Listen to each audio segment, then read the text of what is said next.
Aujourd'hui, on va parler de stagner ou régresser. Je préfère démissionner avec Nils, mon ami Nils, à qui je vais donner la parole. 13 millions de salariés en France qui se posent la question de quitter leur travail pour entreprendre et créer leur entreprise. 13 millions de personnes versus les 1 million 100 000 entreprises qui se créent tous les ans. Donc, il y a un potentiel énorme. Et je pense, Nils, que tu vas pouvoir beaucoup apporter à toutes ces personnes qui se posent des questions, parce que tu es certainement la meilleure personne pour s'adresser à ces personnes qui, comme moi, pendant très longtemps, moi j'ai créé mon entreprise, j'avais la quarantaine, j'avais 41 ans, je crois, à peu près, et ça faisait 10, 15 ans que je me posais la question, mais je n'osais pas franchir le pas parce que j'étais dirigeant, correctement rémunéré, avec des avantages. Et donc, faire ce shift-là, faire ce grand saut, c'était quelque chose que je ne pouvais pas prendre à la légère. J'avais plein de peurs derrière, il y avait une pression sociale, il y a plein de choses qui se passent. Donc peut-être vous êtes aussi dans ce cas-là aujourd'hui. Donc ce live s'adresse à vous, il s'adresse aussi à toutes les personnes qui aimeraient le faire mais qui pensent ne pas avoir les compétences. Donc comment faire pour développer ces compétences et de quelles compétences on a besoin pour se lancer dans l'entrepreneuriat. Ou vous faites partie aussi de ceux que je connais bien aussi qui ont une certitude dans la vie, c'est la certitude de ce qu'ils ne veulent plus. Je ne veux plus travailler pour un patron à la con. Je ne veux plus être exploité. Je ne veux plus travailler de 7 heures du matin jusqu'à 19 heures le soir. Je ne veux plus, je ne veux plus. Mais c'est oublier une chose, c'est que l'entrepreneuriat se développe avec la volonté de vouloir quelque chose de manière précise. Et donc, de quoi vous avez besoin? Qu'est-ce que vous voulez? Qu'est-ce que vous souhaitez pour votre vie professionnelle? Je vais maintenant présenter mon invité d'aujourd'hui, mon invité exceptionnel. Que dis-je exceptionnel? Incroyable. Cet homme-là, j'en suis jaloux, en fait, j'en suis jaloux. Il a mon âge. Et Nils, En plus. Nils, Nils c'est un grand champion. Je lis même plus mes notes, tu vois. J'ai pris des notes, mais en fait, là, je pars en live. Nils est double champion du monde, mesdames et messieurs, de saut en hauteur en catégorie master. La catégorie master, c'est quoi? C'est les vieux de plus de 40 ans, c'est ça, Nils, les vieux de plus de 40 ans, dont je fais partie. Nils, il a mon âge, il a 49 ans, et ce mec-là saute au-dessus de ma tête. Il saute plus de 2 mètres, et je fais 1m91. Et donc, c'est un énorme champion. C'est l'homme qui saute le plus haut dans sa catégorie d'âge. Donc, tu vas nous raconter ça dans quelques instants. Je crois que ton record personnel, il est à 2m12. Mais c'est pas qu'un grand champion. C'est pas qu'un grand champion avec une grande discipline et puis une grande bonté. Et c'est aussi un conférencier, c'est aussi un formateur, c'est aussi un enseignant. D'ailleurs, aujourd'hui, il partage ce live avec moi alors qu'il a fait 7 heures d'enseignement et il recommence demain 7 heures d'enseignement dans une école sur Bordeaux, en école de commerce. Il est consultant aussi chez France Compétences. Il n'est pas que consultant pour France Compétences, il est aussi top performer. C'est l'un des meilleurs dans son domaine et c'est pour ça qu'il est expert shift, expert au sein du club et qu'il est expert en transition professionnelle. Mon cher ami Nils, je te donne la parole. Est-ce que j'ai oublié quelque chose dans cette présentation?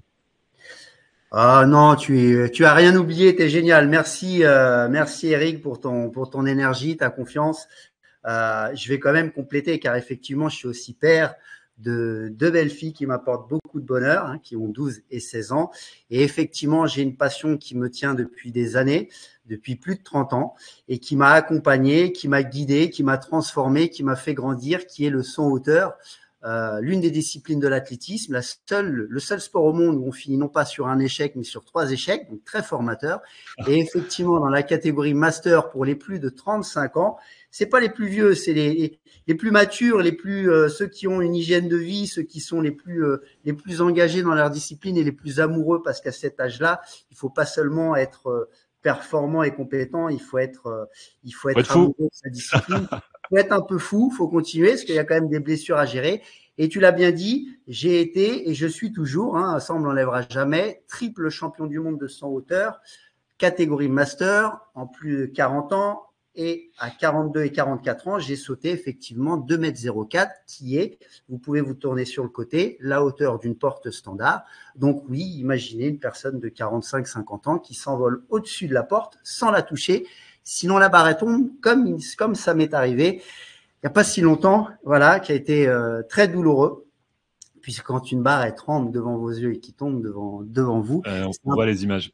voilà, C'est un peu pour les tennisman, si vous menez 2-7-0, dans le deuxième set, vous menez 5-0, 40-0 et votre adversaire remonte tout. Là, vous êtes... alors, on va me dire, oui, mais tu as gagné Nice. Oui, c'est vrai, j'ai gagné, mais j'ai quand même ce petit pic au cœur. Mais sinon, oui, tu as tout dit.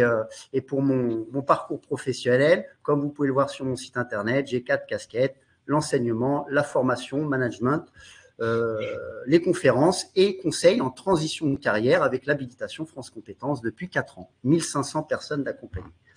Voilà. Bah, dis-moi, avant qu'on s'adresse directement à ces salariés qui se posent la question de passer du salariat à l'entrepreneuriat, raconte-moi quand même de ton actualité, parce que tu me racontais que tu étais en Pologne il y a encore quelques jours pour ton dernier titre de champion d'Europe. Tu peux revenir un peu sur cet événement et comment tu l'as vécu? D'abord, quel résultat t'as fait? Alors, j'aurais bien voulu répondre à cette question. Quel est le résultat? On va dire que j'ai été champion d'Europe pour la 3e fois, puisque j'ai 3 titres de champion d'Europe et 3 titres de champion du monde. Ma meilleure performance de la saison est à 1,95 m, effectivement, et j'allais chercher le record du monde. J'étais préparé. Le record d'Europe d'abord à 2 mètres et le record du monde de ma catégorie qui est à 2,04 m en salle, ce que j'avais déjà établi il y a quelques années auparavant, mais là, il fallait le faire là. Et je me dois de toute façon de rester satisfait de la performance de ma saison. Il y a plein d'éléments positifs. Je n'ai pas été blessé. J'ai fait des bons meetings avec les meilleurs seniors français. J'arrive en forme le jour J. C'est le jeu. J'ai perdu. On va dire on se doit de satisfaire tel un sauteur en hauteur qui doit en permanence rebondir après des échecs. Il y a un truc que j'ai pas compris. Tu dis que tu as perdu. Tu as perdu ou tu as gagné? Alors, j'ai perdu à mon jeu. Effectivement, j'ai gagné, je suis champion Ah, d'Europe, mais mon jeu, mon objectif, c'était effectivement d'être unique, de marquer l'histoire et d'avoir le record du monde. Je savais que j'allais gagner. Alors, ça fait un peu les chevilles qui enflent parce que j'étais au-dessus du lot. Donc ça, je savais que j'allais gagner. Par contre, j'étais focus sur le record du monde et sur la partie mentale, effectivement, il faut peut-être que je retravaille ça. J'étais trop excité, peut-être la peur de réussir et à moi de retravailler. Et j'ai encore des axes d'amélioration pour cet été, ce sera en Suède. Allez, nouvel objectif, on démarre. vas-y. Est-ce que tu es prêt à t'engager ici dans le club, là, auprès des shifters, Oui, sur ce record? Vas-y. Je veux allez. te l'entendre dire. Et Et comme ben, ça, c'est enregistré, on le remettra. et Donc, ben tu ça, t'engages à quoi? c'est très bien que tu le dises, que ça, je le fais en permanence. Je l'écris souvent, on me dit, Nice, tu parles de trop, mais c'est une forme d'engagement. Quand je l'annonce puisque le 22 août, en Suède, à Göteborg, aura lieu la finale. Et je veux être l'un des rares, des rares, il y en a quelques-uns au monde à avoir fait 2 mètres aussi, à un âge aussi élevé, pas aussi vieux, puisque j'aurai 49 ans, et sauter 2 mètres à un âge aussi élevé et mature, c'est le meilleur des âges, eh bien, je marquerai l'histoire. C'est ma petite Et, tu- étincelle dans la tête.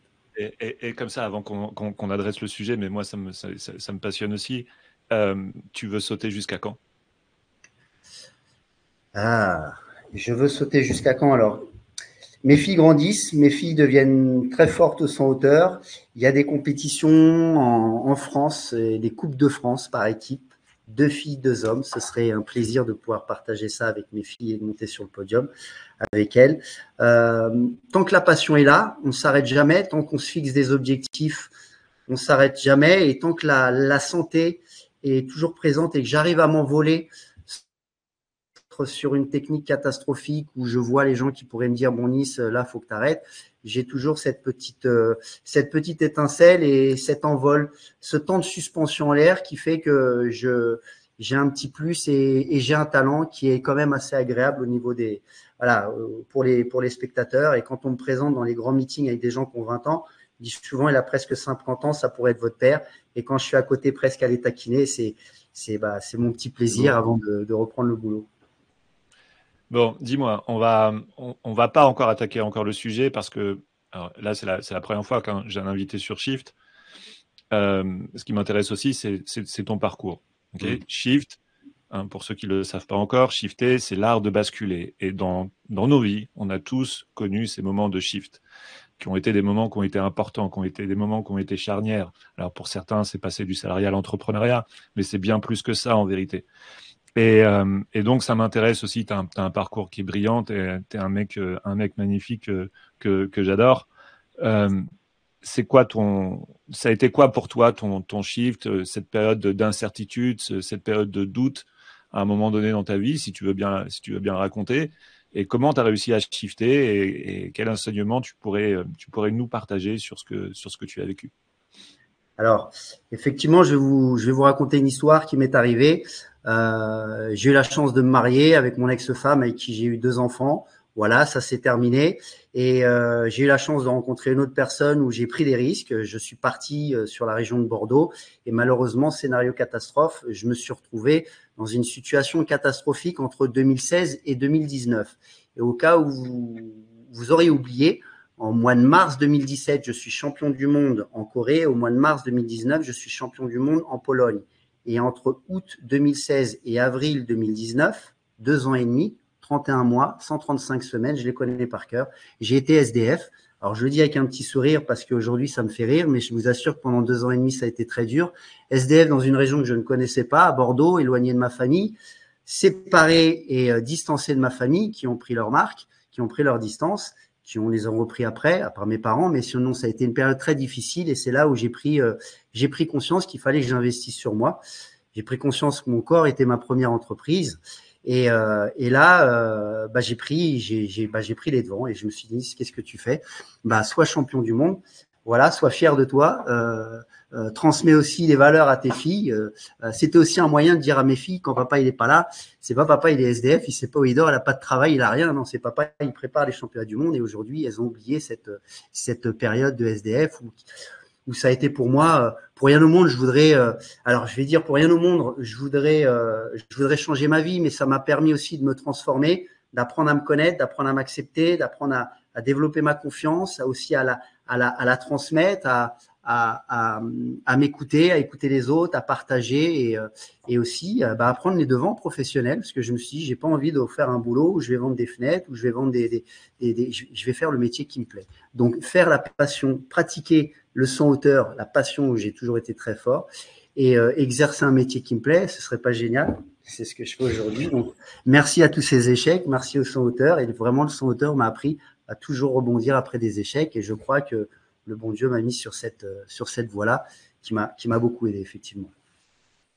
Et du coup, enfin, moi j'ai une question qui me vient ici, mais comment tu as fait en fait en étant SDF pour tenir cette discipline du sport, non seulement la tenir, mais en plus gagner derrière. Et parce qu'on on sait, enfin, je connais quelques sportifs qui ont été champions du monde. Quand tu es champion du monde, c'est compliqué de rester champion du monde par la suite parce que tu as atteint un objectif de rêve, un objectif d'enfant. Et quand tu as atteint cet objectif, si tu vis que pour cet objectif-là, tu as du mal à te remettre sur pied après derrière pour le refaire encore une deuxième fois. À quoi bon? Et toi, non seulement tu as vécu ce que vivent tous les champions qui ont atteint le titre de champion du monde, mais en plus, tu n'es pas du tout dans des conditions des SDF, quoi. Donc, tu fais comment dans ces moments-là, en fait? Eh je me souviens que j'ai 2 filles et je me souviens aussi que je suis très éloigné de mes filles et qu'il faut que je sois fier de moi et que je les rende fiers. Et cette force extrinsèque, justement, de me dire, imagine si je suis champion du monde dans une période où je suis SDF, ce serait exceptionnel.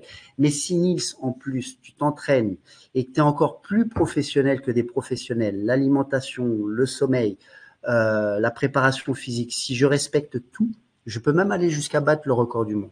Et ce record du monde, je l'ai loupé en Corée puisqu'il était à 2,10 m et juste derrière, après 2,04 m, je les loupe. Et je me suis dit, mais si j'ai loupé 2,10 m et je vais attendre dans 2 ans, je le ferai au prochain championnat du monde.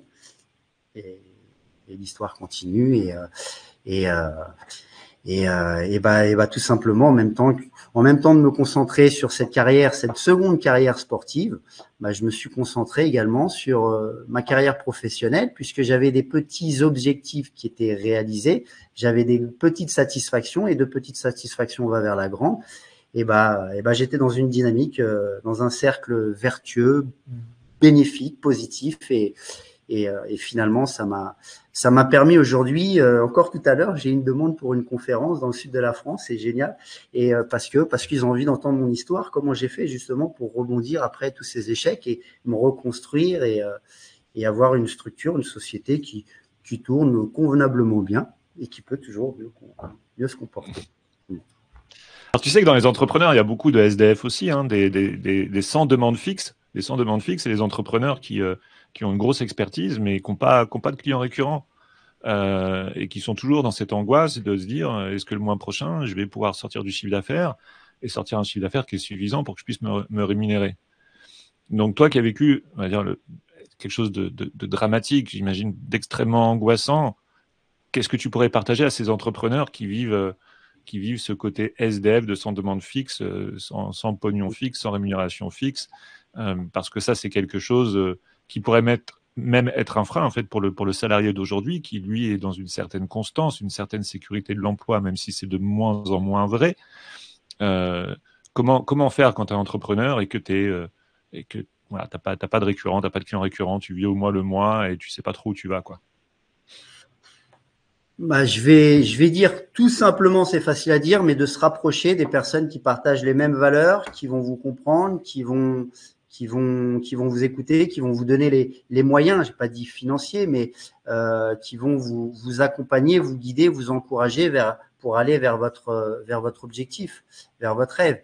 Et moi, j'ai dû me détacher des personnes qui ne partageaient pas les mêmes valeurs et j'ai dû me rapprocher et apprendre justement à me livrer et à développer mon réseau. Donc, c'est peut-être le plus grand conseil que j'ai à vous donner, c'est de développer votre réseau et rapprochez-vous des gens qui peuvent vous donner cette étincelle et qui vont vous guider vers le développement de votre structure, qui sont experts dans un domaine. D'ailleurs, toi, tu en es la preuve, puisque sur les conférences, si j'ai une personne à appeler, ce sera toi. Sur la formation, j'en ai une autre. Sur l'enseignement, j'en ai une autre. J'ai fait en sorte, comme un chef d'entreprise, de s'entourer des personnes encore plus brillantes et plus expertes que moi pour un jour que l'élève dépasse le maître.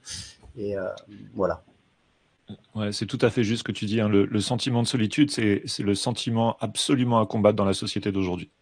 Mmh. Le sentiment de solitude est un fléau. Les gens ont, je sais plus, mais je pense qu'on va approcher d'ici 2030, dans certaines villes, plus de 50% de la population qui vivra seule ou aura le sentiment de solitude. Parce que, comme tu l'as dit aussi justement, se séparer des personnes qui partagent pas les mêmes valeurs. On peut avoir un sentiment de solitude et être en couple, ou être en famille, ou être entouré, ou avoir un réseau. Mais ce sont des gens qui ne partagent pas ou ne partagent plus nos valeurs. Mmh. Donc oui, sortir de cette solitude, c'est toujours facile à dire, mais quand on est dans une période de doute, d'incertitude, voire de honte absolue parce qu'on est déclassé socialement, enfin ce que tu as vécu, c'est un déclassage social, c'est le poids du regard des autres, c'est de se dire mais en fait qui je suis, où je vais, et en fait t'es resté focus, t'as réussi à t'entourer, montrer ta vulnérabilité, demander du soutien, et c'est exactement aussi ce qu'on veut faire avec Shift pour sortir de l'isolement de l'entrepreneur, du solopreneur ou de l'auto-entrepreneur. Parce que bah, si toi tu veux sauter, il faut que tu t'entoures de champions qui sautent. Tu veux faire un marathon, il faut que tu t'entoures de personnes qui courent et qui font pas la fête tous les soirs, sinon tu vas pas y arriver. Et si tu veux réussir dans l'entrepreneuriat, c'est une nécessité absolue en fait de s'entourer, faire partie d'un club, d'un groupe de soutien. Alors, il y a Shift, mais il y en a plein d'autres, hein. Il y a des clubs locaux aussi, donc, mais absolument de s'entourer de personnes qui vivent et qui ont vécu la même chose que vous. Bien sûr. Ok. J'ai encore une dernière question sur un plan un peu plus personnel, sur ton parcours, puis après tu nous donneras tes insights pour les salariés. Euh, du coup, de ton expérience, hein, et les grands leaders ont des grandes expériences. Donc, tu es un grand leader dans ton domaine. Qu'est-ce que dirait le Niels d'aujourd'hui au Niels d'une autre époque? Et si tu devais t'adresser à un Niels, tu prendrais le Niels de quel âge, de quelle période? Et qu'est-ce que tu lui dirais? Et ben alors, si je reviens bien longtemps en avance, je dirais que profites-en Nice pour garder le lien avec des personnes qui auraient pu aussi me faire grandir à cette époque. Je pourrais aussi dire au Nice, prends un peu plus de recul, t'énerve moins, parce que je suis quelqu'un de. À l'époque, j'étais très introverti, très impulsif, et j'aurais envie de dire au Nice, sois patient, car à un moment donné, il y a des gens et justement, Niels, apprends à te détacher des personnes qui sont toxiques et, euh, et apprends justement à découvrir l'environnement des autres entrepreneurs, des gens experts. Et j'aurais voulu justement me rapprocher plutôt de personnes expertes dans le domaine de la formation, de l'enseignement, pour être plus performant, plus compétent. Ouais. Et on est la somme des personnes que l'on côtoie le plus souvent dans sa vie. Ouais. Eh oui. Ouais. Oui. Donc, et des personnes, ça se limite à 3, 4 ou 5, un grand maximum. Et c'est ces personnes-là qui font ce que l'on est aussi en partie. Bien sûr. Bien Ok. sûr. Est-ce que tu veux rajouter quelque chose sur ton parcours, Niels? Non, c'est bon. C'est bon. Là, tout de suite, ça me vient pas. Donc, non. Sur mon Ok. parcours, non. Non, c'est bon. Alors, j'en profite pour dire, ça va faire la transition pour qu'on aborde quand même le sujet de cette conférence. Si vous avez des questions, n'hésitez pas à commencer à les mettre dans le chat pour interroger Niels, ou en commentaire de cette vidéo pour ceux qui la regarderont en replay. On y répondra avec grand plaisir. Et sinon, on prendra un temps après ce live pour répondre en direct aux questions des personnes qui sont présentes avec nous aujourd'hui. Alors, stagner ou régresser, je préfère démissionner. Qu'est-ce que ça t'évoque, mon cher Niels? Eh ben, ça L'autre part de m'évoque. ta vie. Oui, dis-moi. L'autre part de ta vie, ça t'évoque. Effectivement, une grande partie de mon quotidien depuis 3-4 ans, grâce à cette habilitation France Compétences, j'ai reçu 1500 personnes et 1500 personnes qui ont besoin de changement, d'évolution, de transition. Et j'aime bien parler de dynamique au 3D, puisque les 3 types de populations que je reçois, c'est populations qui sont dans le désespoir. Donc, dans mon métier, en tant que consultant en transition de carrière, c'est de les écouter, d'être neutre et de ne pas les juger. Donc déjà, rien que le fait de les écouter, j'apporte un bien fou comme c'est pas possible. Parce que j'ai beaucoup de gens qui sont en burn-out, dans le blurring, déséquilibre vie pro, vie perso, c'est monstrueux, il y en a beaucoup. Ensuite, le deuxième D, j'aime bien parler de 3D, c'est découverte. Il y en a qui viennent pour justement savoir comment changer, comment me faire financer une formation, ou aller chercher justement des budgets, des finances pour me transformer, pour transformer mes compétences et pour évoluer, pour partir. Voilà, j'en ai marre. OK, là, ils sont plus dans une phase de découverte et les autres qui sont dans une phase de développement. Je veux partir, je veux changer, je veux démissionner, je vais créer ma société. Quelles sont les aides? Quels sont les dispositifs? Qui peut financer? Aidez-moi, j'ai envie de me lancer. Il paraît que c'est bien d'être à son compte. On est autonome, on est plus riche. Ah, d'accord. Bon. Le mirage des libertés. Ouais. Voilà, c'est ça. Ok. Donc, on va creuser un petit peu plus, si tu veux bien, pour vraiment donner des choses qui soient très concrètes et très opérationnelles pour les personnes qui sont dans ces situations-là, hein, dans le doute, dans le blurring, qui aimeraient passer, ou même certains ne sont pas vraiment dans le doute, elles sont plutôt bien dans leur poste, mais il leur manque quelque chose, de retrouver du sens. C'est des choses que je retrouve souvent à travers les conférences que je peux donner en entreprise aussi. Donc, il n'y a pas un grand mal-être, il n'y a pas un grand malaise, mais il manque quelque chose, quoi. Et ce quelque chose, ça pourrait être l'entrepreneuriat, mais alors après, il faut oser, il faut trouver le courage.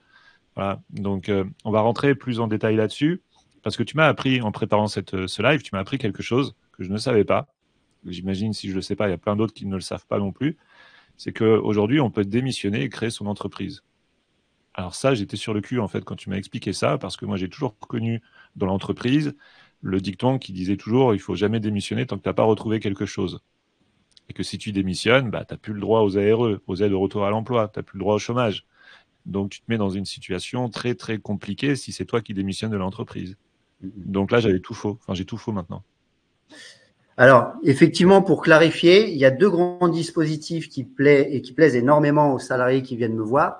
C'est le dispositif qui s'appelle PTP. C'est un acronyme qui veut dire Projet de transition professionnelle, proposé par l'acteur principal en France du plan de relance de l'État, qui est Transition Pro, anciennement appelé le FONGECIF. Donc, ce dispositif PTP permet de se former gratuitement et il y a un autre dispositif qui s'appelle Démission pour reconversion ou démission pour création d'entreprise. Et c'est là où j'interviens pour valider leur dossier avant que ça passe devant une commission. Et si le dossier est validé, ils peuvent démissionner, être à Pôle emploi, bénéficier des aides et pouvoir se lancer à leur compte, justement, et créer leur société sans perdre leurs indemnités chômage. C'est la raison pour laquelle les entreprises poussent les salariés vers moi pour éviter de payer les indemnités de licenciement. De licenciement. Allez voir Niels, entre guillemets, il va vous dire comment monter un dossier et comment démissionner gratuitement en touchant ses indemnités chômage. Voilà un petit peu mon quotidien, si je peux résumer en 2-3 mots. Donc, pour continuer à être concret, en fait, Oui, je prends le cas on va prendre un manager, ok? oui, Il vit une période compliquée, restructuration au sein de son entreprise, il a une nouvelle direction, et en fait, il voudrait profiter d'un plan social ou j'en sais rien, d'un plan de départ anticipé. Il l'a pas, il se retrouve coincé. Qu'est-ce qu'il doit faire comme démarche pour finalement, évidemment, on lui propose pas de rupture conventionnelle, c'est pas la politique de la maison, comme dans beaucoup d'entreprises. Donc avant, il existait des plans à la con, donc il y avait les gens qui restaient chez eux, qui se mettaient en arrêt maladie, qui faisaient durer, ça pouvait durer une éternité, c'était toujours une période qui était compliquée pour arriver à se faire sortir par son entreprise dans les meilleures conditions. Aujourd'hui, a priori, c'est plus le cas, sauf si je me trompe, tu me diras. Mais aujourd'hui, ce manager, en fait, qu'est-ce qu'il doit faire comme démarche? Vers qui il doit se retourner? Vers sa direction? Vers des organismes tiers? Alors, la première chose qu'il doit faire, c'est déjà en parler lors de ses entretiens annuels ou professionnels, et c'est de savoir s'il y a des possibilités d'évolution en interne, quels sont les dispositifs, comment on peut faire, comment on peut avancer pour soit pour avancer, soit pour faciliter la rupture. Si effectivement l'employeur dit bah tu te débrouilles, nous on n'a rien pour toi, si tu as envie de partir, tu t'en vas. Mais par contre, tu peux appeler les conseils en évolution professionnelle et les conseils en transition de carrière comme je fais. Et là, on va l'informer de ces deux dispositifs qui à la fois lui permettent de se former gratuitement sur les nouveaux métiers qui commencent à apparaître, puisqu'à l'horizon 2030, 2040, 2050, il y a Ouais. énormément de métiers qui vont disparaître et beaucoup qui vont apparaître, des nouveaux. On n'a même pas de formation pour les préparer. Donc ça, c'est une chose dont je les informe. Et la deuxième chose, c'est effectivement qu'ils peuvent préparer une démission pour reconversion, soit pour rebondir en tant que salarié ailleurs, soit pour créer leur société. Moi, je valide leur plan, soit leur business plan, soit leur plan d'action pour rebondir ailleurs. Et si leur plan il est correct, il est bien structuré, la commission valide. Ils auront donc un document qui va leur arriver dans leur boîte mail qui leur dit à partir de demain, vous pouvez démissionner, vous avez 6 mois pour vous présenter à Pôle emploi. Et là, effectivement, ils peuvent repartir sur de nouvelles bases. Ok, j'ai Mélanie qui fait une remarque, je te la soumets. Elle dit si tu as, le droit de démissionner tout en touchant les indemnités si cela fait 5 ans que tu es dans l'entreprise. Ça veut dire Alors, que vas-y, vas-y. effectivement, elle a quelques informations. Quand moi, j'aborde ce sujet-là avec la personne, je vais répondre à la question. Premièrement, je dois m'assurer que la personne, elle est sûre d'elle, elle veut partir de l'environnement où elle est. Si elle est sûre de vouloir partir dans un autre environnement ou si elle est sûre d'elle, elle est prête à être chef d'entreprise. Et à partir de là, je lui dis, voilà, il y a des règles. La règle du jeu, c'est d'avoir 5 ans d'activité continue ou 1300 heures travaillées exactement, de ne pas avoir déjà démissionné et de ne pas avoir déjà créé sa société. Ok. Ça, c'est les conditions. Si ces Ah, c'est conditions, hyper important. ouais, c'est hyper important, effectivement. Bien joué, c'est une bonne question, j'avais oublié. Je suis allé à l'essentiel, mais il y a d'autres éléments à rajouter, effectivement. 5 ans, ça veut dire 5 ans dans la même entreprise ou c'est 5 ans d'activité professionnelle? 5 ans d'activité continue, avec petit astérix, il faut le savoir. Si vous avez travaillé 3 ans dans un supermarché et 3 ans dans un autre supermarché, vous avez donc 6 ans, mais il ne faut pas qu'entre les deux contrats, il y ait plus de 2 jours. Donc, si vous avez fini un lundi et que vous reprenez un jeudi dans l'autre boîte, s'il y a une période de plus de 2 jours entre les deux contrats, vous n'avez pas vos 5 ans. Ok. Donc en fait, il y a beaucoup de choses en fait à savoir. Donc c'est hyper important et donc pour résumer ce que tu viens de dire, donc il ne faut pas que la personne ait créé son entreprise. Pas Il ne encore. faut pas qu'elle ait déjà démissionné. Ça veut dire Non. qu'il faut qu'elle ait l'information avant d'avoir pris ces décisions-là. Et mon Dieu, si elle a déjà démissionné, bah, je veux dire, c'est presque dramatique pour elle parce qu'elle perd 2 ans d'aide au chômage, hein, enfin, si ça n'a pas été réduit. Et puis, il faut qu'elle ait 5 ans d'activité professionnelle sans coupure de plus de 2 jours si c'est deux entreprises différentes. Voilà, effectivement. Ok. Petit astérix également, si elle a déjà démissionné, mais qu'elle est toujours en poste et que sa démission sera. Elle m'appelle, j'ai d'autres informations à donner. Il y a toujours Ok. possibilité de faire passer le, le, le, le dispositif et qu'elle soit sauvée pour qu'elle puisse toucher son chômage. Voilà, mais vaut mieux quand même attendre, ne Ok. pas démissionner avant de. Voilà, faut jamais démissionner, faut bien préparer la transition. quoi qu'il arrive. Ça, c'est un conseil hyper important. Donc, écoute, je pense qu'il y a déjà pas mal d'informations pour cette situation-là. Maintenant, on est dans une situation un peu moins dramatique. On a évoqué tout à l'heure d'autres études de cas. Plutôt une personne qui doute d'elle, qui aimerait bien, mais qui n'a pas conscience de son potentiel, à tort ou à raison d'ailleurs, hein, parce que aller dans l'entrepreneuriat, faut pas le faire n'importe comment. Hein, je peux rappeler quelques chiffres. Le salaire moyen d'un auto-entrepreneur, d'un entrepreneur tout court en France, il est autour de 1 300 euros. Il est 50 euros de moins que le SMIC. Okay, donc, c'est pas le mirage de l'entrepreneuriat. Faut pas le prendre comme ça à la légère. C'est une belle aventure. Il y a beaucoup de choses à la clé sur ce chemin-là. Mais c'est un chemin qui reste risqué, entre guillemets, si on s'y prépare mal, si on ne développe pas les compétences. Donc, pour ces personnes-là, donc c'est l'autre volet, un peu, tu l'as abordé, la formation, le développement des compétences. Tu peux nous en dire un peu plus et qu'est-ce que tu conseillerais donc à ces personnes qui sont dans cette situation? Est-ce que tu pourrais répéter la question? C'est pas une blague. Yep.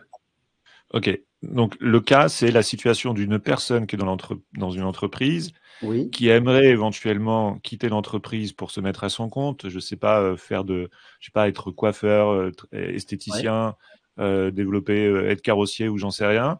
d'accord. Mais il doute de lui parce que il se dit comptabilité, il se dit administratif. Il pense qu'il n'a pas forcément les compétences d'un chef d'entreprise ou d'un patron parce qu'il n'a jamais été, ne serait-ce qu'en posture de manager, par exemple. Alors, merci pour la reformulation. Effectivement, avant de se lancer à son compte, avant de se lancer sur quelconque dispositif, faire un petit bilan de compétences, c'est une idée, mais aussi de faire un point sur les compétences qu'il pourrait développer, puisque l'État Transition Pro met en place le dispositif PTP qui permet de se former gratuitement sur une période max de 1 an, sur une formation de moins de 18 000 euros, et c'est un détachement tout frais payé pour se former. Donc, avant de se lancer à son compte, formez-vous sur les nouvelles technologies, en comptabilité, sur du management, puisque quand on se lance à son compte, on découvre un peu l'univers, il faut recruter, il faut former, il faut être au four, au moulin, gérer la comptabilité. Et là, effectivement, formez-vous, c'est gratuit, il y a des dispositifs qui vous financent. Dans cette période de formation, le salarié, s'il est encore salarié, il a quel statut? Justement, j'induis un peu la réponse dans ma question, mais il garde son statut de salarié ou il est chômeur ou il... Tous les salariés, ils gardent leur statut salarié effectivement. S'ils viennent candidater pour ce dispositif PTP, il faut qu'ils aient au moins 2 ans d'activité continue derrière eux, que ce soit intermittent du spectacle, CDD, CDI, il faut qu'ils aient 2 ans de contrat de travail derrière eux et surtout au moment de commencer leur formation. Voilà. Si Avec vous êtes l'accord de l'employeur? Alors, avec l'accord de l'employeur, petit astérix, la bonne nouvelle, c'est que l'employeur est dans l'obligation d'accepter sa demande de départ en formation, mais par rapport aux années précédentes, l'employeur a le droit à un joker. Ce n'est pas un refus, c'est un report de 9 mois. Un seul report de 9 mois, ce qui veut dire que l'année prochaine, vous pourrez partir en formation, tout frais payé, détaché, salaire maintenu intégralement, formation payée intégralement par Transition Pro. Donc là, c'est bien, ça recule un petit peu votre lancement en tant que chef d'entreprise, mais ça vous permet de vous former gratuitement. Profitez-en. Profitez du système. Oui, oui, parce que rien n'est gratuit dans la vie, hein, c'est payé par nos impôts. Donc, oui. Petit rappel. Et petit rappel important, il y a beaucoup de gens qui font aussi le chemin inverse, qui ont créé leur boîte et ensuite qui viennent me voir et qui me disent, monsieur, comment je fais pour me former? Je dis, comment ça? Moi, je suis à mon compte depuis 1 an, j'ai besoin d'une formation là et là. Ils n'ont que les fonds d'assurance de formation, ce qu'on appelle les FAF, et en général, elles prennent en charge très peu de choses. Et elles se disent, mais mince, si j'étais resté salarié, j'aurais pu me former, mais qu'est-ce que j'ai fait? J'ai envie de revenir en arrière. Et il y en a qui font marche arrière parce qu'ils se rendent compte qu'ils sont pas prêts. Ils sont pas prêts. Alors, je me remets avec la casquette du patron. Pour le patron qui laisse partir un salarié dans ce plan de formation, il est obligé de continuer à payer le salarié, c'est-à-dire qu'il paie quelqu'un finalement à plus travailler dans son entreprise. Oui. Alors, je détaille. À partir du moment où le dossier a été validé, l'employeur verse le salaire du salarié et tous les mois, il est remboursé par Transition Pro. Donc, ça lui coûte 0 €. Et on est même là à rappeler tous ces éléments-là parce qu'il y a tellement de choses qui sont tellement belles que l'employeur, même des fois, il m'appelle, il me dit attendez, ce que vous dites, c'est pas possible, c'est gratuit. Je dis si, installez-vous, je vais vous expliquer. Si, ouais, ça lui coûte que dalle. Ok, donc c'est parfois même en fait une excellente situation pour un patron qui a un problème avec un salarié, qui ne peut pas reclasser, le salarié est plus motivé dans ses tâches, de lui proposer ça, c'est même son intérêt à lui, même s'il le garde dans les effectifs le temps de la formation, ça lui coûte rien et ça permet une rupture, j'ai envie de dire, à l'amiable et profitable en fait aux deux parties dans un temps qui reste assez correct. Oui. Versus quand tu devais licencier quelqu'un et que l'employeur devait provisionner 1 ou 2 ans d'indemnité de départ. Alors, il y a aussi un autre astérix, c'est quand ils sont sur un plan de départ, effectivement, ils doivent leur proposer une formation. Mais dans ce dispositif-là, il faut que ce soit une formation qui concerne un métier qui soit différent de celui qu'ils exercent. Et pour le savoir, il suffit de prendre le code ROM du métier inscrit sur la fiche de paye. S'ils vont vers une formation d'un métier qui n'a pas le même code ROM, là, il n'y a pas de problème, c'est Transition Pro. Mais il y a toujours un moyen de le faire passer par la plateforme Shift, je vous expliquerai. Okay. Bah, donc du coup, je redonne shift-entrepreneur.fr ou shift-entrepreneur.com. Shift, ça s'écrit S-H-I-F-T. S-H-I-F-T. J'ai une question là qui m'est venue pendant et merci encore Nils pour franchement tous ces inputs, tous ces insights que tu peux donner. Il y a énormément de valeur et mon Dieu, si j'avais pu entendre ça à l'époque où j'étais encore salarié dirigeant et que je me posais la question de créer mon entreprise, j'aurais peut-être gagné quelques années et une charge mentale aussi beaucoup plus légère. Mais un autre sujet ici qui m'intéresse, c'est vers quel type de formation en fait je pourrais m'orienter si j'étais dans cette situation. Est-ce que c'est des formations un peu bidons, genre c'est de la comptabilité au ras des pâquerettes, ou ce sont vraiment des formations qui sont pointues et qui vont permettre à la personne d'évoluer, tu vois? Est-ce que c'est un truc à la petite semelle ou c'est quelque chose vraiment qui va être profitable pour le salarié? Et quelles sont les formations les plus porteuses aujourd'hui et celles qui sont le plus demandées? Alors, pour répondre à ta question et pour pas m'éparpiller, je vais te prendre un exemple. J'ai accompagné un expert comptable et cet expert comptable veut se lancer à son compte. Donc, il avait la belle vie, il y était pendant 15 ans et il veut se lancer. Ce qui s'est passé, c'est qu'il s'est formé en management parce qu'il savait qu'il allait devoir recruter quelqu'un de timide et il s'est dit j'ai besoin de cette formation effectivement avant de me lancer.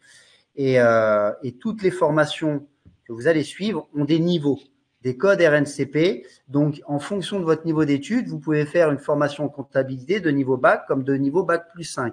C'est à la carte. En fonction des compétences que vous voulez développer, vous trouverez quoi qu'il arrive une formation, mais il faut absolument que cette formation délivre un diplôme, titre RNCP, RS, registre spécifique.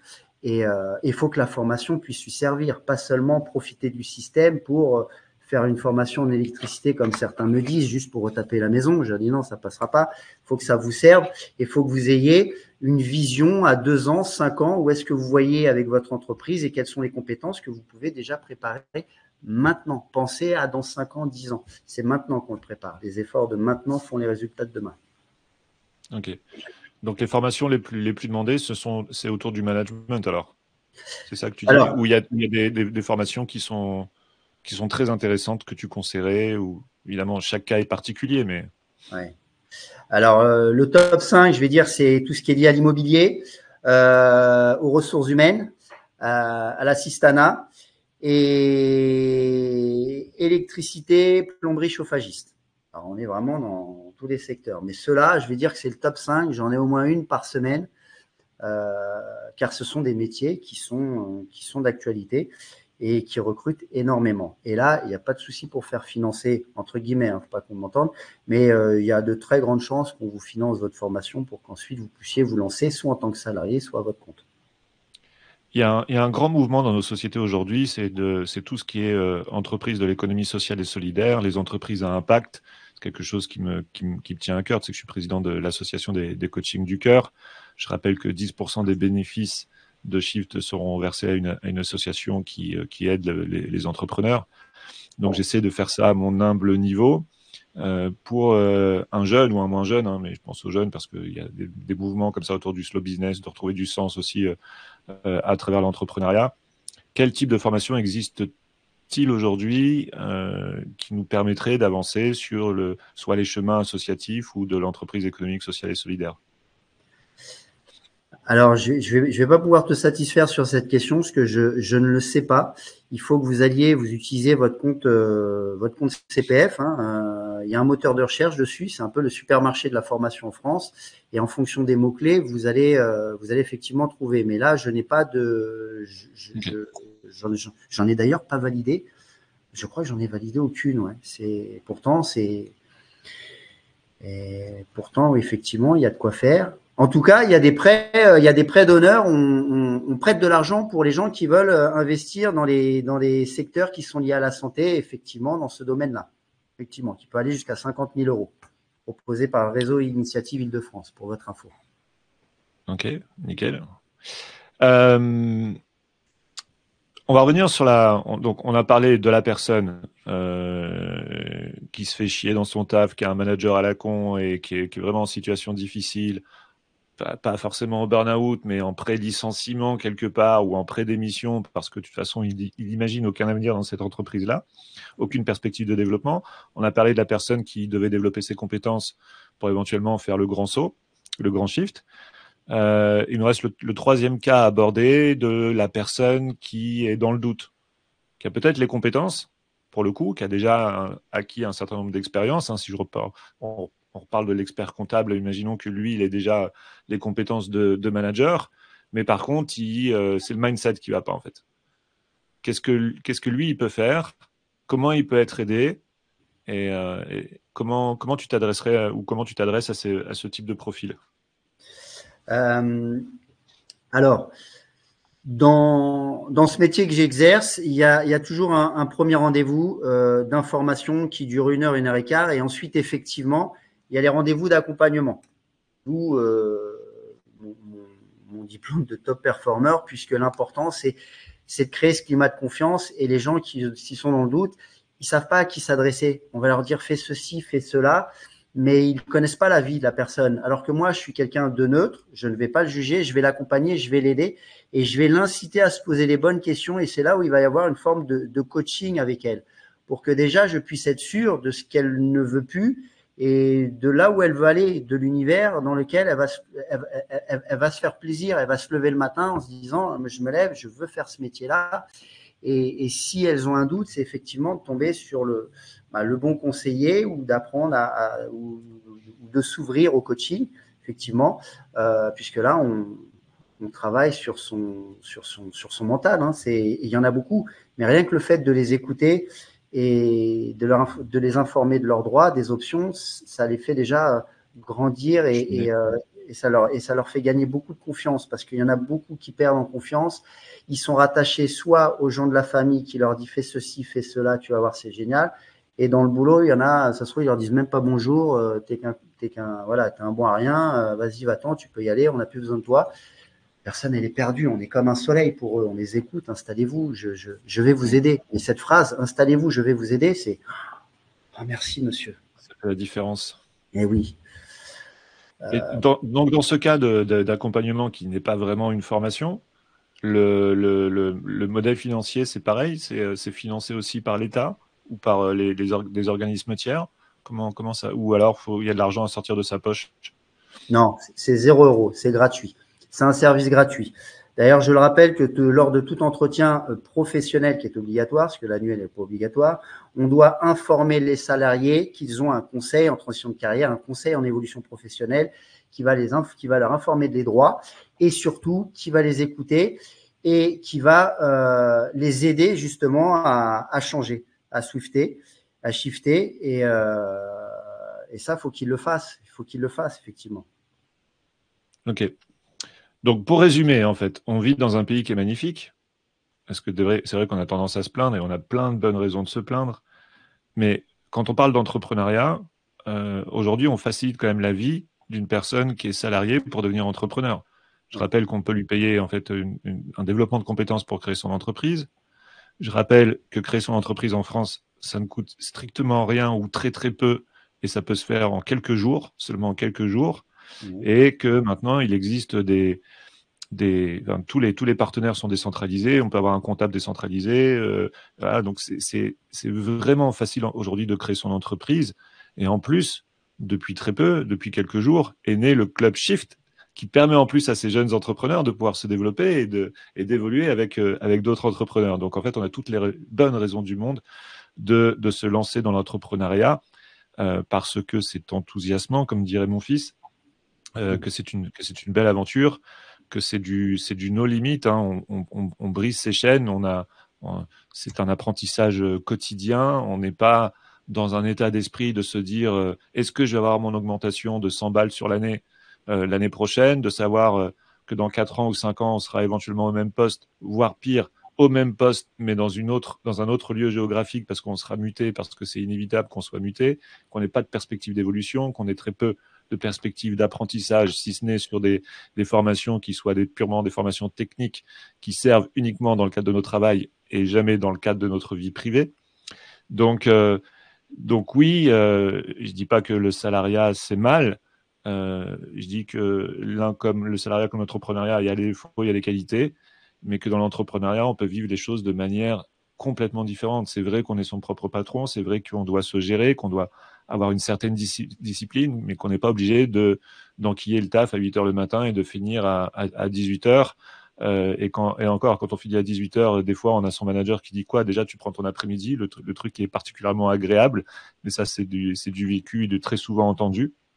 Non, dans l'entrepreneuriat, on est libre, plus que libre. En fait, on est engagé vis-à-vis de soi-même, et c'est ce qui fait le sel en fait de ce métier, même si c'est difficile. C'est pour ça qu'il faut pas rester seul et se faire accompagner, et pour vivre ça de la meilleure des manières, mais sans limite financière. On n'est pas à se dire comment je vais faire pour gagner 1500 balles à la fin du mois. Avec les bonnes stratégies, tout bon artisan, tout bon entrepreneur peut doubler, tripler sa rémunération assez facilement. Je pense à mon beau-fils qui est jeune entrepreneur aujourd'hui dans les métiers du bâtiment, et il a doublé son salaire dès le premier mois. Et il commence à se faire sa trésorerie dans les premiers mois. Et il a mis quelques mois à se lancer. Il était dans le doute et finalement il s'est lancé. Et il a raison. Et je l'embrasse. Nils, on arrive bientôt au terme de cette conférence live. Ouais, c'est passé vite. On va prendre quelques questions. J'ai vu qu'il y en avait quelques-unes qui étaient affichées. Est-ce que tu voudrais rajouter quelque chose? Si les personnes qui nous écoutent en replay ou sur les réseaux sociaux souhaitent te contacter, comment ils font? Alors, soit via la plateforme Shift, soit via mon site internet. Donc, tu peux redonner ton site internet? Nils-portemer.fr. Si vous avez un doute, vous l'avez oublié, vous tapez Nils NILS athlétisme, vous allez trouver, il y a qu'un Nils dans le monde qui fait de l'athlétisme, presque. On n'est pas nombreux. Nils athlétisme, et vous allez tomber sur mon site. Okay. Mais normalement, Nils Portemer, et voilà, et vous allez tomber sur mon site. Et je remettrai bien évidemment les liens à la fois du club et le lien vers ton site internet sous la vidéo quand elle sera diffusée. Un dernier mot pour la fin? J'ai une question qui me vient comme ça. Est-ce qu'il y a des gens qui profitent de ce système généreux? Est-ce que tu en connais? Alors, c'est pour moi. Ouais, pour toi, ouais. On est que tous les deux. Hein. Ah, d'accord. Non, je pensais qu'il y avait des questions. Je pensais qu'on attendait. Ouais, non, je t'en pose une dernière comme ça. Nos auditeurs commencent à poser vos questions. Je vais les lire dès que Nils a fini sur ce dernier mot. Alors, moi, il y a aussi un dernier mot que je voulais rajouter, c'est le handicap. Petit point très important, puisqu'on accompagne aussi des personnes en situation de handicap. Il y a quand même 1 million de personnes qui ont la reconnaissance RQTH qui travaillent, et il y a un pourcentage qui monte, puisqu'en 2020, il y avait 3000 personnes qui ont créé leur entreprise. en 2022, les chiffres, voilà, c'est plus de 4400. Il y a de plus en plus d'entrepreneurs qui ont la reconnaissance RQTH, situation de handicap. Et sachez que vous avez une aide financière qui peut aller jusqu'à 6 300 euros si vous déposez au moins un fonds de roulement de 1200, soit 7 500 euros, ce qui est quand même cadeau tout bénef.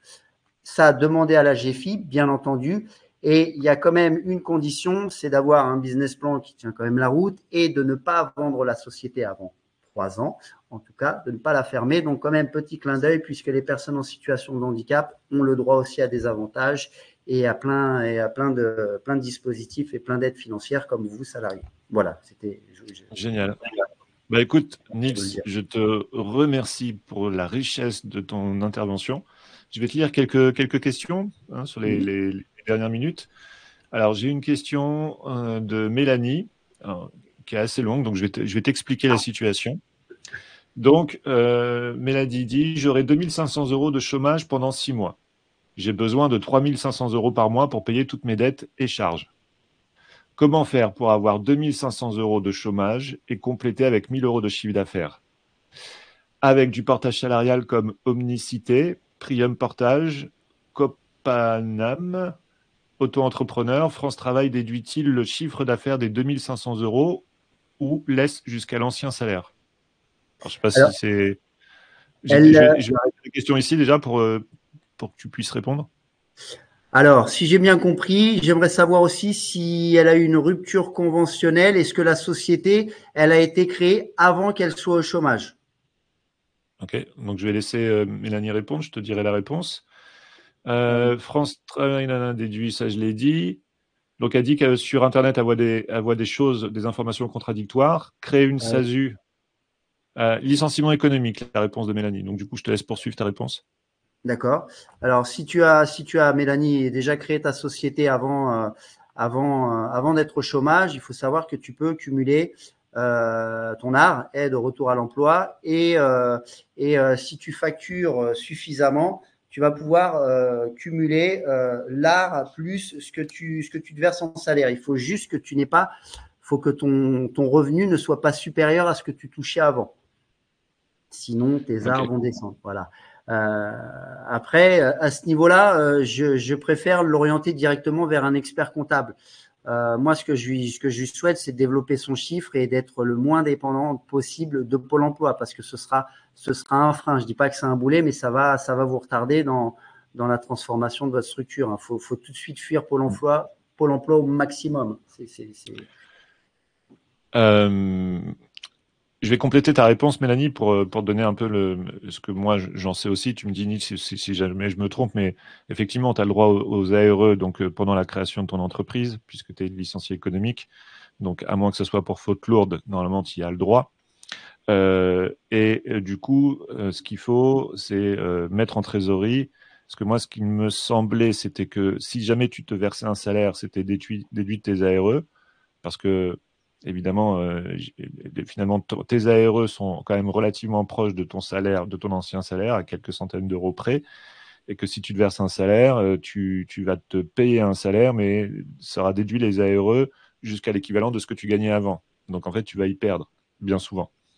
Donc, ce qu'il faut, c'est capitaliser pendant tes 2 ans d'ARE ou 18 mois d'ARE, mettre ça en trésorerie, parce que c'est cette trésorerie qui va te permettre de vivre à la fin de tes aides au retour à l'emploi. Le conseil que te donne Nives de te rapprocher de ton comptable, il est très intéressant parce que tu peux te verser des indemnités qui ne sont pas forcément du salaire et qui peuvent compenser ce delta de 1000 euros. Donc, ces indemnités, il y en a plein. Si tu as tes bureaux dans ta maison, tu peux te verser des indemnités. Si tu as des frais kilométriques, ça peut être des indemnités. Donc, il y a plein de manières, en fait, de compenser ce gap au-delà d'un salaire pur. Parce que sur ce salaire, tu vas payer des charges. Tu vas à la fois payer les charges. Alors, ça dépend si c'est quel type. C'est une SASU. Donc, tu vas payer des charges patronales et charges salariales. Donc, si tu te verses 1000 euros de salaire net pour faire le gap, ça va te coûter dans les 2000 euros de chiffre d'affaires. Donc, ça veut dire que ce n'est pas 1000 euros de chiffre d'affaires que tu dois aller chercher, c'est 2000 euros de chiffre d'affaires.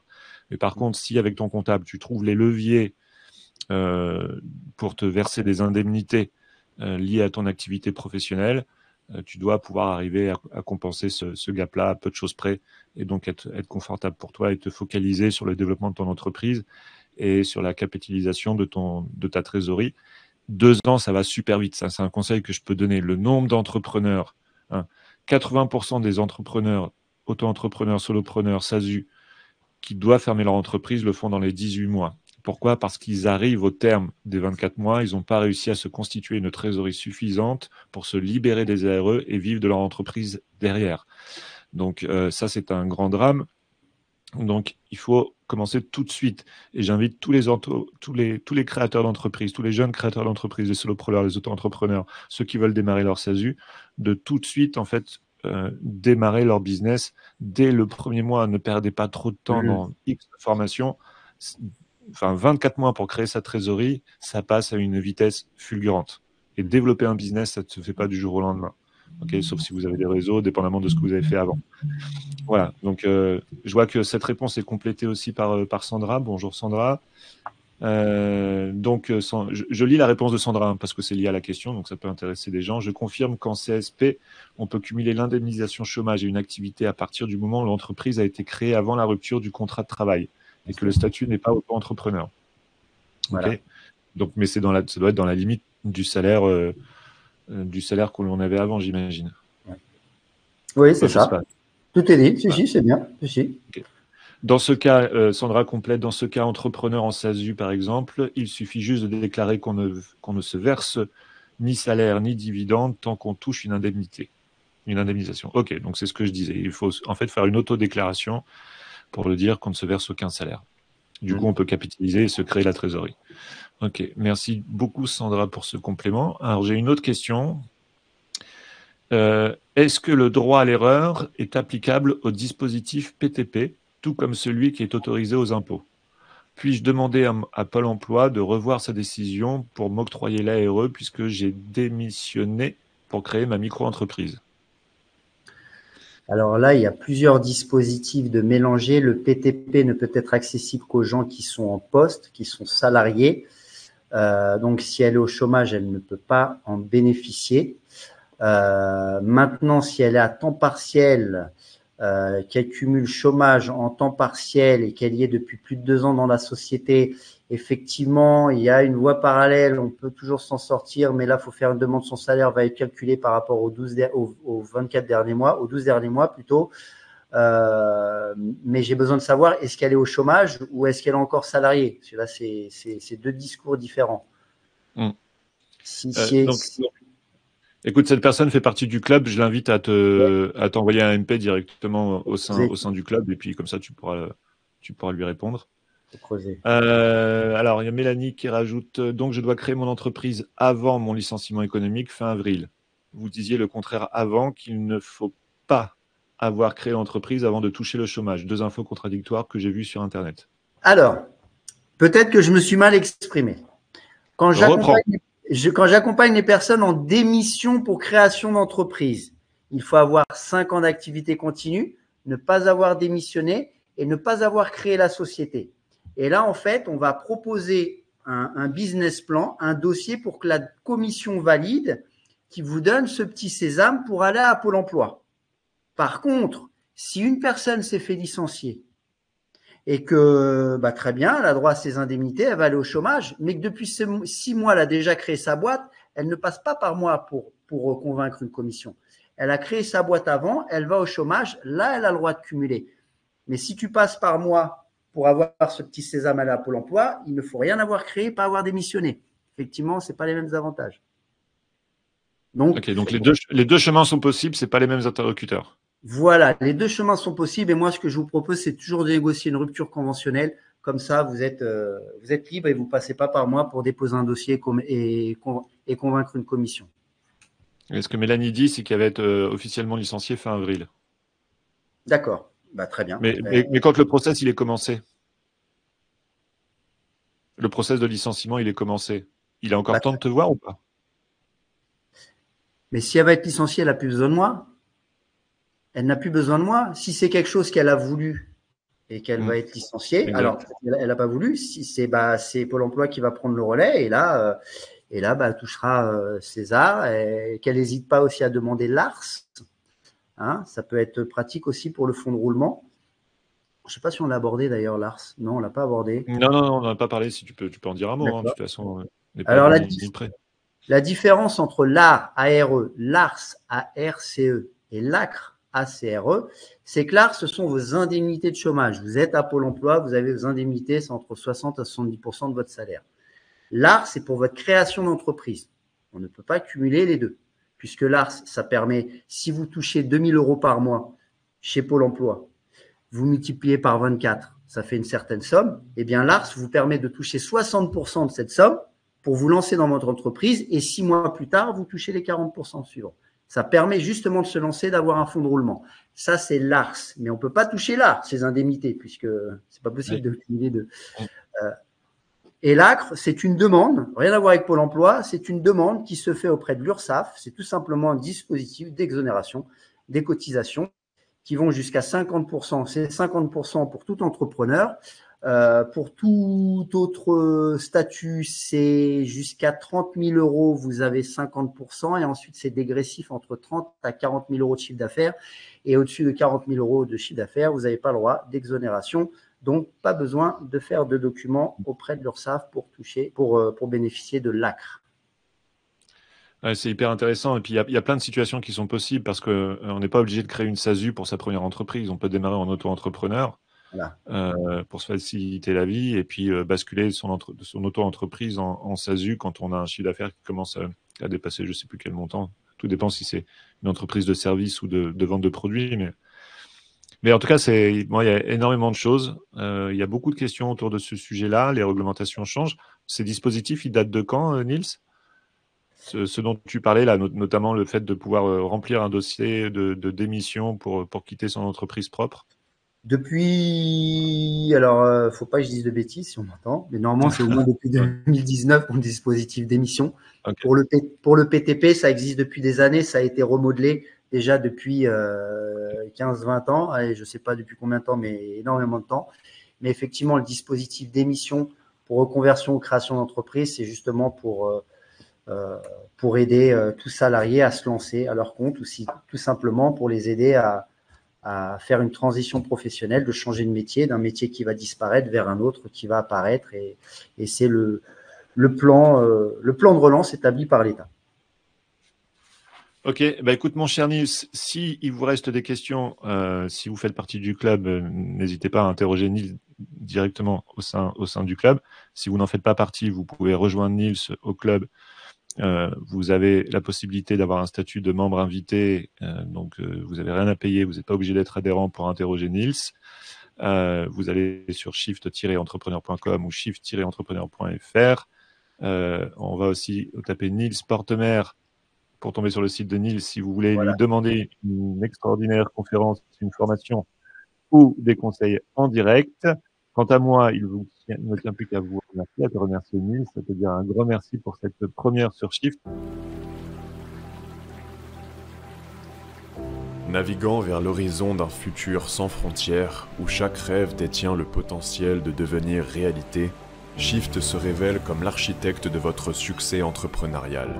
Reconnaissant la diversité des aspirations de chacun, Shift vous offre 3 formules personnalisées, chacune étant une clé ouvrant la porte de votre épanouissement et de votre réussite professionnelle. La formule Influence. Pour seulement 9,90 € par mois, nous vous délivrerons 5 publications LinkedIn par semaine qui vous correspondent, que les gens liront, qui feront briller votre expertise et qui multiplieront rapidement la taille de votre audience. Grâce à notre technologie d'intelligence artificielle, cette formule vous garantit une présence remarquée et remarquable en vous fournissant systématiquement un contenu qui capture l'intention et nourrit l'engagement en seulement quelques secondes par jour. De la création automatique de votre calendrier mensuel de publication à l'accès à une communauté de soutien dynamique, Influence est la formule dont vous avez besoin pour élargir votre réseau et faire du business avec aisance sur LinkedIn. La formule crypto, facturée à 490 € par année, vous donnera l'accès à 2 formations exclusives, des lives d'analyse hebdomadaires, un coaching et suivi personnalisé, ainsi qu'un espace de discussion et d'entraide. Cette formule vous permettra d'investir et de multiplier votre capital grâce à des stratégies long terme uniques et innovantes. Développez votre richesse à coup sûr grâce à cette formule. La formule Ascension, disponible à 99 € par mois, est le sommet de l'accompagnement personnalisé. Outre tous les avantages des formules Influence et Émergence, Ascension vous ouvre les portes d'un coaching personnalisé, d'une bibliothèque de formation spécifique et d'une marketplace exclusive pour élever votre business à un niveau supérieur en un temps record. En rejoignant Shift, vous accédez non seulement à une base de connaissances, mais vous rejoignez également une communauté bienveillante de visionnaires, de leaders et d'innovateurs. Ensemble, nous partageons, nous collaborons et nous créons notre avenir. Que vous soyez à la recherche de compétences de pointe, de perspectives nouvelles ou simplement d'inspiration, Shift vous fera basculer vers un monde de possibilités infinies. Ne restez pas seul sur le long chemin de l'entrepreneuriat. Rejoignez la communauté Shift aujourd'hui et faites partie des shifters et shifteuses qui façonnent leur futur. Ensemble, transformons le potentiel en réalité, l'ambition en action. Êtes-vous prêt à faire le shift ?